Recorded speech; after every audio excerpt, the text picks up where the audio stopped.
خواجہ آصف اور بلاول بھٹو کی تنقید پر ترجمان پی ٹی آئی نے جوابی وار کر دیا۔ شیخ وقاص اکرم نے بلاول بھٹو کو ناراض سیاسی بچہ اور خواجہ آصف کو مضحکہ خیز سیاستدان قرار دے دیا۔ حکومت کو پیغام دیا، وزیر اعظم نتیجہ خیز مذاکرات چاہتے ہیں تو وزراء کو قابو کریں۔ شوکت یوسفزئی نے دعویٰ کیا دونوں مذاکراتی کمیٹیوں کو ایک دوسرے پر اعتماد نہیں۔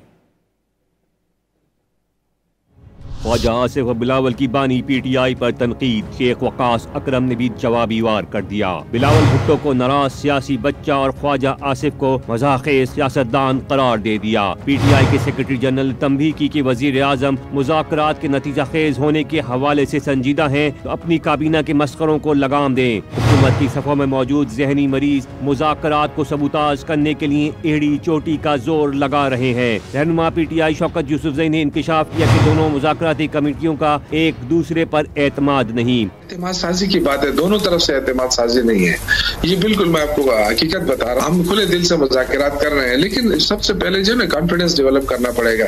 حکومت کو چاہیے اپنے وزراء کو بھی سمجھائے کہ جو رات دن جو تانے دے رہے ہیں کہ یہ اس طرح کا، پہلے اب وزیر دفاع یہ کہے کہ ان کو کسی کی طرف سے اشارہ آیا تو بھائی آپ کس چیز کے وزیر دفاع ہیں؟